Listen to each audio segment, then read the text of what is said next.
ইমাম মালিক রহমাতুল্লাহি আলাইহি স্বপ্নের ব্যাখ্যা ইবনে সিরিনের কাছে জানতে চাইছে। খাদেম বলে 5 আঙ্গুল দেখছেন একজন ব্যক্তি, বলে দেন স্বপ্নের ব্যাখ্যা। ইবনে সিরিন বলে এই স্বপ্ন জামানার সবচেয়ে বড় আলেম দিন ছাড়া কেউ দেখতে পারে না। আল্লাহু আকবার। জামানার সবচেয়ে বড় আলেম, সবচেয়ে বড় ফকিহ, সবচাইতে বড় মুহাদ্দিস, তিনি ছাড়া আর কেউ এমন স্বপ্ন দেখতে পারে না। নাম বলো, নাম বলো। কয় না না, নাম বলতে নিষেধ করছে। আমার কাছে যে ইমাম মালিক, উনি তো নাম জানতে চায়, বলে না নাম বলা যাবে না। আমার আসছে বলে নাম না বললে আমি বলে দিব না। আল্লাহু আকবার। ইমাম মালিক রহমাতুল্লাহ আলাইহি হেরে গেলেন। খাদেমকে বলে যাও, গিয়ে বলো ইমাম মালিক এই স্বপ্ন দেখছে। ইবনে সিরিন বলে খাদেম, তোমার মুখ থেকে কথাটা নিশ্চিত হওয়ার জন্য তোমাকে বারে বারে পাঠাইছি। আমি বুঝতে পারছি এই স্বপ্ন ইমাম মালিক ছাড়া আর কেউ এই জামানায় দেখতে পারে না। ইন্নাল্লাহা ইনদাহু ইলমুস সাআহ ওয়া ইউনাজ্জিলুল গায়স ويعلم ما في الأرحام وما تدري نفس ماذا تكسب غدا وما تدري نفس بأي أرض تموت إن الله عليم خبير। সম্মানিত মুসল্লিয়ান কিরাম, আপনাদের খেদমতে কোরআনে কারীমের একটি প্রসিদ্ধ সূরা, সূরা লুকমান, যে সূরার মধ্যে আল্লাহ পাক রব্বুল আলামিন হযরতে লুকমান আলাইহিস সালাতু ওয়াস সালাম তার সন্তানকে বেশ কিছু নসিহত করেছেন। তার মধ্যে একে ধারে 10টি নসিহত বাবা লুকমান ওনার সন্তানকে যে সূরাই করেছেন, সেই সূরার নাম সূরা লুকমান। এমন একটি সূরার 34 নম্বর আয়াত তেলাওয়াত করেছি এবং ধারাবাহিক আলোচনা যে হাদিসের উপর চলতেছিল, সেই হাদিসের একটি ছোট্ট অংশ আপনাদের সামনে তুলে ধরেছি। আল্লাহ রাসূল সাল্লাল্লাহু আলাইহি ওয়াসাল্লাম হযরতে আবু হুরায়রা রাদিয়াল্লাহু তাআলা আনহুকে,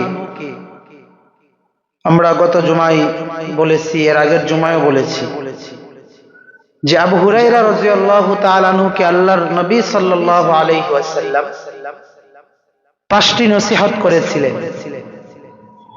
এর মধ্যে গত জুমায় যে একটা টপিকসের উপর আলোচনা করেছিলাম, সেটা হলো যেখানেই থাকি না কেন, যে অবস্থাতেই থাকি না কেন, ভয় করব কাকে? আল্লাহকে আমাদের ভয় করতে হবে। এই বিষয়টার উপরে আমি একটি সংক্ষিপ্ত আলোচনা রেখেছিলাম। আজকে দ্বিতীয় বিষয়, যে গুরুত্বপূর্ণ নসিহা, তার 2 নম্বর বিষয় হইল যে আল্লাহর রাসূল সাল্লাল্লাহু আলাইহি ওয়াসাল্লাম বলেন, ওয়ারদা বিমা কাসামাল্লাহু লাক তাকুন আগনান নাস। যে আল্লাহ তোমার ভাগ্যে আবু হুরায়রা যা রেখে দিয়েছেন, আল্লাহর সিদ্ধান্ত নিয়ে তুমি সন্তুষ্ট থাকবা। সুবহানাল্লাহ বলবেন। আল্লাহ তোমার জন্য যা রাখছেন তাই আলহামদুলিল্লাহ, তাই কি লাভ কি হবে? তাকুন আগনান নাস। তাহলে দুনিয়ার বুকে তুমি সবচেয়ে বড় ধনী ব্যক্তিত্বে রূপান্তরিত হইবে। 1 নম্বর ওয়াজ কি ছিল? ভয় করতে হবে কাকে? 2 নম্বর ওয়াজ কি? আল্লাহর সন্তুষ্টি, আল্লাহর সিদ্ধান্ত মেনে নিতে হবে। এটাই মুমিনের একটি লক্ষণ। মুমিন বিপদেও বলবে আলহামদুলিল্লাহ, আবার আনন্দেও বলবে আলহামদুলিল্লাহ। কারণ এটা আমার তাকদীর, আমার ভালো হয়েছে এটা আমার তাকদীরে ছিল তাই ভালো, আমার মন্দ হয়েছে এটাও আমার তাকদীরে ছিল, এটা বিশ্বাস করা। কেউ যদি এমন বলে যে আমাকে দেখলো আল্লাহ আর অন্য কাউকে দেখলো না, এমন বলে না মানুষ, বলে না চাচা? হ্যাঁ, যে বলে আল্লাহ খালি আমারই দেখে, ওইটাও দেখতে পারেন একটু। অনেক সময় আমাদের মা বোনরা এইগুলা বেশি বলে। আল্লাহ নিজের সন্তানের ব্যাপারে মারা বলে ফেলে মাঝে, আম্মা জান খেয়াল করে শুনেন কথাগুলো। যারা আম্মা জানারা যারা শুনতেছেন কথাগুলো খেয়াল করে শুনেন। আমার আম্মা জানারা মাঝে মাঝে বলে, দুনিয়াতে কত মানুষ মরতেছে, তুই মরতে পারস না? বলে কিনা? আল্লাহ কত মানুষটা ঠাড়া ফেলায় মারতেছে, তোর মাথার উপর আল্লাহকে ঠাড়া পড়তে ফেলতে পারে না? কত মানুষ গাড়ির তলে পড়ে মরে যেতেছে, আল্লাহ তোরে দেখে না? এই সমস্ত কথা আমাদের আম্মা জানরা বেশি বেশি তাদের সন্তান, তাদের স্বামী, তাদের ব্যাপারে বেশি বেশি করে বলে। এই জন্যই তো আল্লাহ রাসূল সাল্লাল্লাহু আলাইহি ওয়াসাল্লাম যখন মেরাজে গেছিলেন, সেখানে দেখতে পাইলেন অধিকাংশ নারীরাই জাহান্নামী। নাউজুবিল্লাহ বলবেন না? অধিকাংশ নারী জাহান্নামী। তো আমাদের আম্মাজানরা জিজ্ঞাসা করলেন, ইয়া রাসূলুল্লাহ, নারীরা কেন জাহান্নামী? কয় দুই কারণে জাহান্নামী। কয় কারণে? দুই কারণে নারীরা জাহান্নামী বেশি হয়। এক নাম্বার, কথায় কথায় খালি স্বামীর দোষ ধরে অকৃতজ্ঞতা প্রকাশ করে। আর একটা হলো বেশি বেশি সন্তানদেরকে অভিশাপ দেয়। আল্লাহ রাসূল বলেন, স্বামীর আনুগত্যহীনতা, স্বামীর ভক্তি না করা আর সন্তানদেরকে বেশি বেশি অভিশাপ দেওয়া, এই দুই কারণে নারীরা অধিকাংশই জাহান্নামী। নাউজুবিল্লাহ।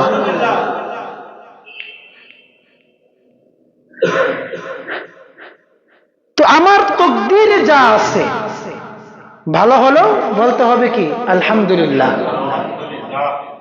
আমার খারাপ হয়েছে তাই বলতে হবে যে আল্লাহ যদি চাইতেন এর চেয়ে বেশি তো হইতে পারতো আমার।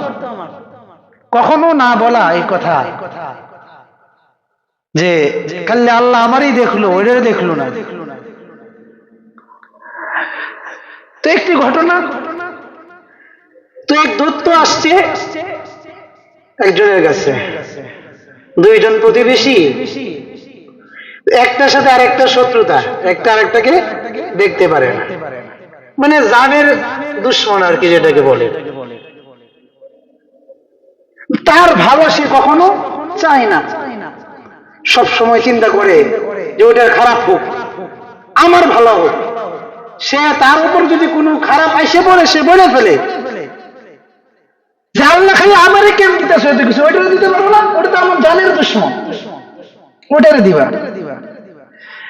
তো একদিন দৈত্য আসছে, দৈত্য আইসা বলতেছে তোমাকে কিছু দিতে চাই। বলে কি দিবা? কয়েকটা ছাগল দিমু। তুমি যদি আমাকে দাও তাহলে আমার প্রতিবেশীকেও কি দিবা? হ্যাঁ তোমাকে দিমু একটা, তোমার প্রতিবেশীকে দিমু দুইটা। কেমন লাগছে তার? আরে যে আমার জানের দুশ্মন, যাকে আমি দুই চোখকে সহ্য করতে পারি না, তারও দেবো দুইটা, এটা মানতে পারি না। কথা তাহলে আমার দেওয়া দরকার নাই, যদি দিতে হয় তাহলে আমাকে দিবে একটা, তারে দিবে অর্ধেকটা। তারে দিবে একটা, আমার দিবে দুইটা, ডাবল। আমার চেয়ে বেশি তাকে দেওয়া যাবে না। দৈত্য বলে, না না, তুমি কেন তার সাথে শত্রুতা পোষণ করো? তুমি তার সাথে সব সময় খালি লেগেই থাকো, তোমার খারাপ অভ্যাস আছে। তোমাকে একটা দিমু, সে ভালো মানুষ, তাকে দুইটা দিমু।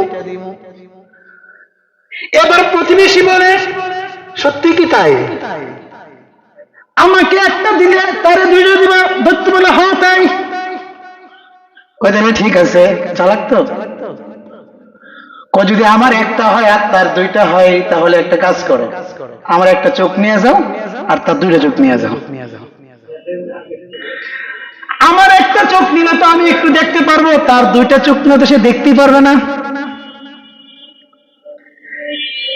তো ভাইরা, যে কথাটা বলতেছিলাম,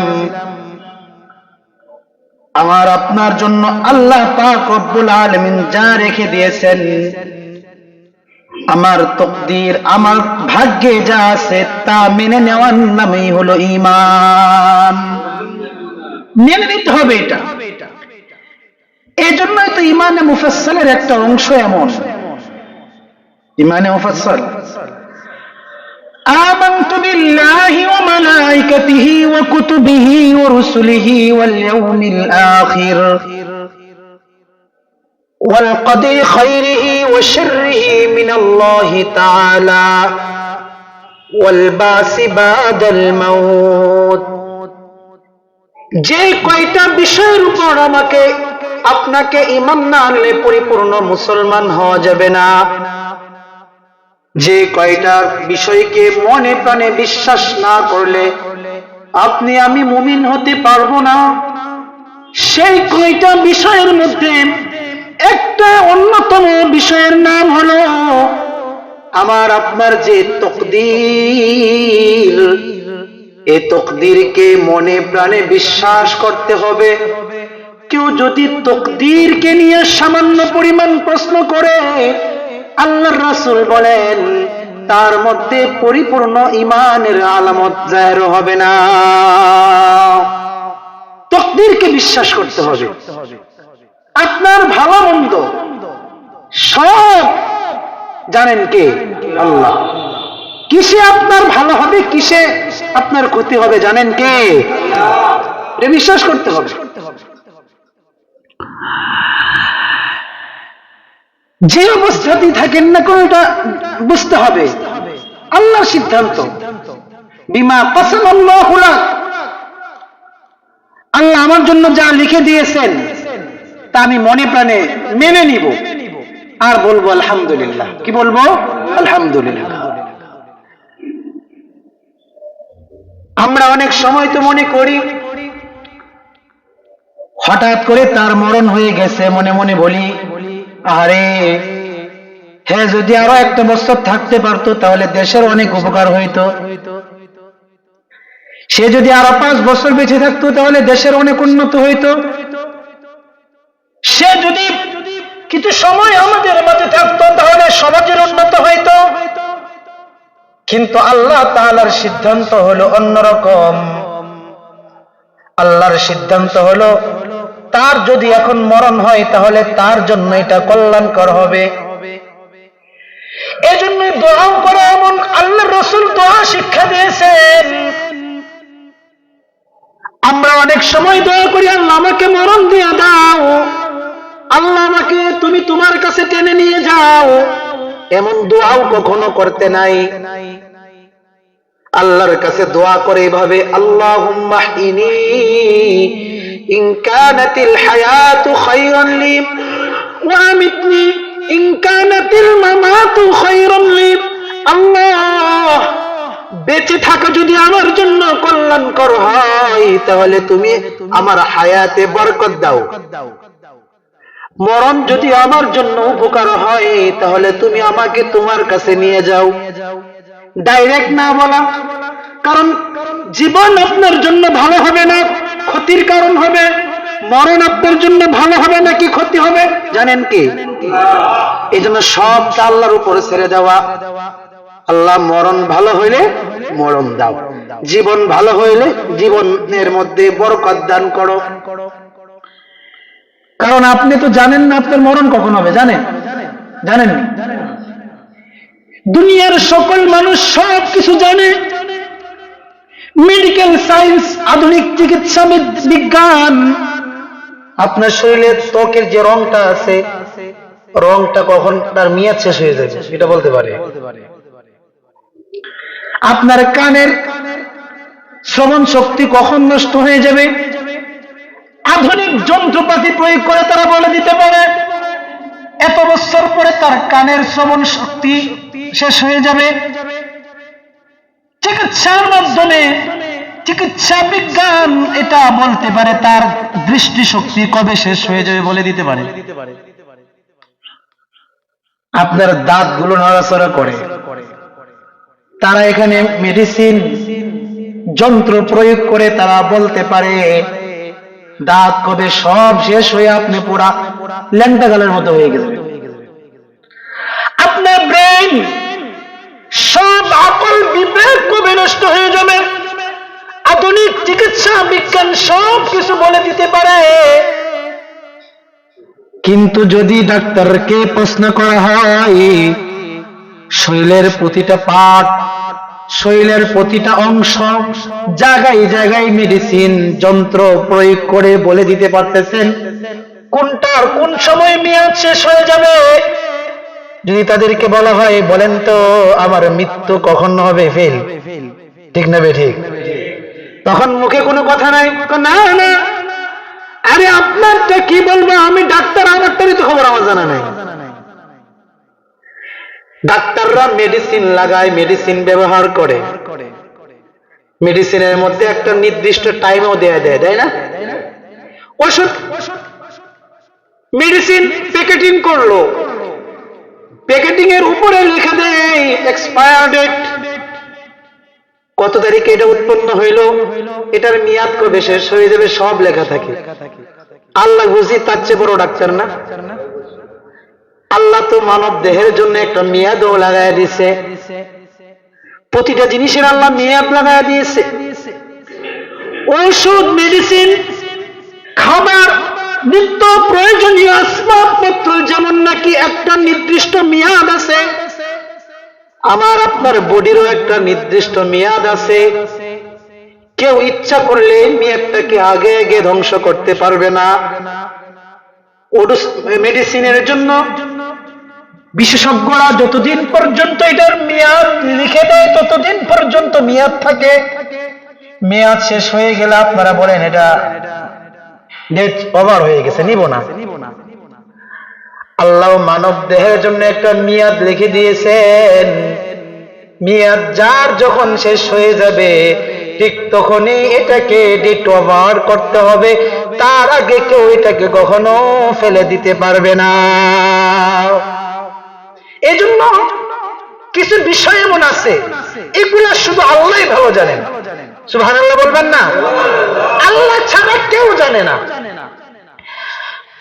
আমাদের একজন বড় ইমাম ছিলেন, ইমামে মালিক রহমাতুল্লাহি আলাইহি, মস্ত বড় ফিকহের বড় আলেম। উনার ইচ্ছা, বড় ইচ্ছা যে শেষ জীবনটা শুধু মদিনায় কাটাবে। উনি মনে মনে চিন্তা করতেন যে আমার মরণ যদি মদিনায় হয় তাহলে আল্লাহর রসুলের পাশেই জান্নাতুল বাকিতেই কবর হবে, আর জান্নাতুল বাকিতে কবর হলে আল্লাহর রসুলের সাথে জান্নাতে প্রবেশ করতে পারবে। সুবহানাল্লাহ। তারা দোয়াও করতেন, রহে মেরা মাসকান, রহে মেরা মাসকান হওয়ালি কাবা, रहे मेरा मस्कन हवाली काबा, बने मेरा मदफन दियारे मदीना। अल्लाहु আকবার। ইমাম মালিক রহমাতুল্লাহ আলাইহি আল্লাহর কাছে বারে বারে দোয়া করে, আল্লাহ বলে দাও না মৃত্যুটা কবে হবে, তাহলে শেষ সময়টা অন্তত মদিনায় কাটাবো, মদিনায় মৃত্যুবরণ করব, আর মদিনার মাটিতে আমাকে দাফন করা হবে। আর আল্লাহর রাসূল এমন আশ্বাস বানিয়ে দিয়েছেন, যার মরণ মদিনাতে হবে তার জন্য আমি রাসূল ফয়সালাও করব, সুপারিশও করব, দোয়া করতেন। ইমাম মালিক রাহমাতুল্লাহি আলাইহি প্রতিদিন শুধু আল্লাহর কাছে বলে, আল্লাহ বলে দাও মৃত্যু কবে হবে। এজন্য কিতাবের মধ্যে আসছে ওনার জীবনের শেষ সময়টা মদিনার মধ্যে কাটাইছে। না জানি হজ করার জন্য মক্কায় যায়নি, হজ করতে গিয়ে যদি মক্কায় মরণ হয় তাহলে তো মদিনা থেকে দাফন করা যাবে না। হজ করতেও যায় না, একবার মাত্র হজ করছেন, একবার উমরা করছেন, বাকি জিন্দেগি শুধু মদিনায় কাটাইছেন। ওনার শাগরেদরা ওনাকে প্রশ্ন করে, ইমামে মালিক এত বড় ফকিহ, এত বড় আলেমে দ্বীন, এত বড় বুজুর্গ, একটা মাযহাব প্রণেতা, আপনি কেন মদিনায় মক্কায় যান না, হজ করতে যান না, আল্লাহর ঘর দেখতে যান না? ইমামে মালিক বলে, কেন যাই জানো না, আমার মনে বড় তামান্না যদি মক্কায় চলে যাই, আর যদি মক্কায় আমার মরণ হয়ে যায় তাহলে তো আমাকে মদিনায় দাফন করা হবে না, মক্কায় আমাকে দাফন করা হবে। যদি মক্কায় দাফন করা হয় তাহলে রাসূলের যেখানে রাসূলকে দাফন করা হয়েছে এখান থেকে আমাকে বহু দূরে সরিয়ে দেওয়া হবে। আল্লাহ রাসূলের সুপারিশের আশাবাদী করতে পারবো না, এই জন্য আমি মক্কায় যাই না, হজ করতে যাই না। আমি আল্লাহর কাছে বারে বারে দোয়া করি, কবে আমার মরণ হবে বলে দাও। ইমামে মালিক রাহমাতুল্লাহি আলাইহি আল্লাহর কাছে দোয়া করে একদিন রাতের বেলা ঘুমাইতেছে। ইমাম মালিক রাহমাতুল্লাহি আলাইহি স্বপ্নের মধ্যে দেখে আল্লাহর রাসূল সাল্লাল্লাহু আলাইহি ওয়াসাল্লাম ইমামে মালিকের সামনে আয়েশা বলে, ইমামে মালিক, এই যে 5টা আঙ্গুল দেখিয়ে দিলাম, 5টা আঙ্গুল সম্পর্কে কখনো প্রশ্ন করবা না। 5 আঙ্গুল দেখাইছে আল্লাহর রাসূল। ইমামে মালিক রাহমাতুল্লাহি আলাইহি পেরেশান হয়ে গেলেন, কি রে 5 আঙ্গুল কি, 5টা আঙ্গুল কি? আল্লাহ রাসূল যে দেখাইলেন 5 আঙ্গুল। ওই সময়ের সবচেয়ে বড় স্বপ্নের ব্যাখ্যাকার ইবনে সিরিন রাহমাতুল্লাহি আলাইহি স্বপ্নের ব্যাখ্যা দিতেন। ইমাম মালিক রাহমাতুল্লাহি আলাইহি ইবনে সিরিনের কাছে ওনার খাদেম দেখকে দিয়ে পাঠাইছে, যাও ইবনে সিরিনের কাছে যা বলো, একজন নাম বলবো না, আমি মালিক স্বপ্ন দেখছি, ইমাম মালিক নাম বলবো না, বলবো যে একজন স্বপ্ন দেখছে আল্লাহর রাসূলকে, আর আল্লাহর রাসূল তাকে 5 আঙ্গুল দেখাইছেন, কি জন্য দেখাইছেন বলে দেন। ইমাম মালিক রাহমাতুল্লাহি আলাইহি স্বপ্নের ব্যাখ্যা ইবনে সিরিনের কাছে জানতে চাইছে। খাদেম বলে 5 আঙ্গুল দেখছেন একজন ব্যক্তি, বলে দেন স্বপ্নের ব্যাখ্যা। ইবনে সিরিন বলে, এই স্বপ্ন জামানার সবচেয়ে বড় আলেম দ্বীন ছাড়া আর কেউ দেখতে পারে না। আল্লাহু আকবার। জামানার সবচেয়ে বড় আলেম, সবচেয়ে বড় ফকিহ, সবচেয়ে বড় মুহাদ্দিস, তিনি ছাড়া আর কেউ এমন স্বপ্ন দেখতে পারে না। নাম বলো, নাম বলো।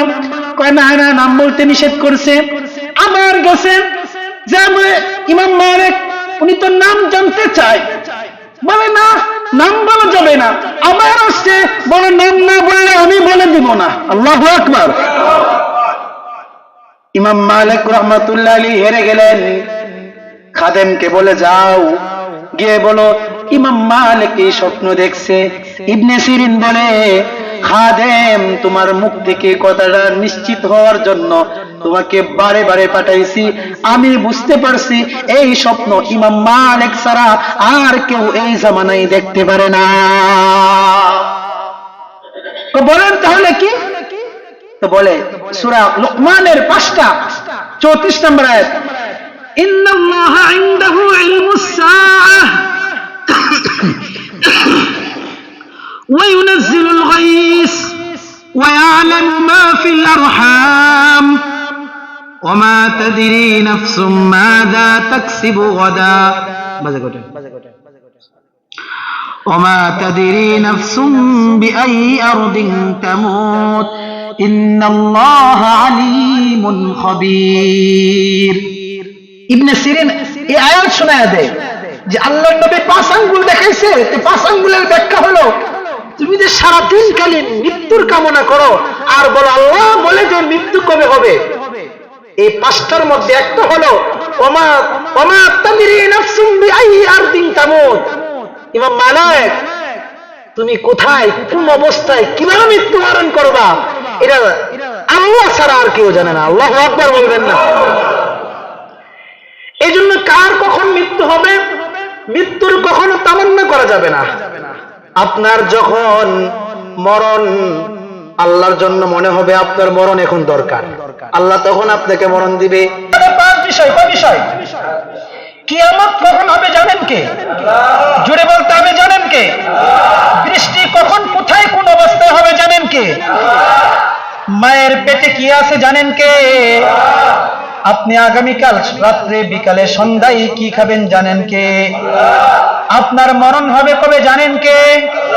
ইমাম মালিক রাহমাতুল্লাহি আলাইহি ইবনে সিরিন বলে দেয়, ও জামানার বুজুর্গ আলেম দ্বীন, আপনি যে আল্লাহর কাছে বারবার মৃত্যুর কথা বলেন, মৃত্যুর কামনা করা দরকার নাই।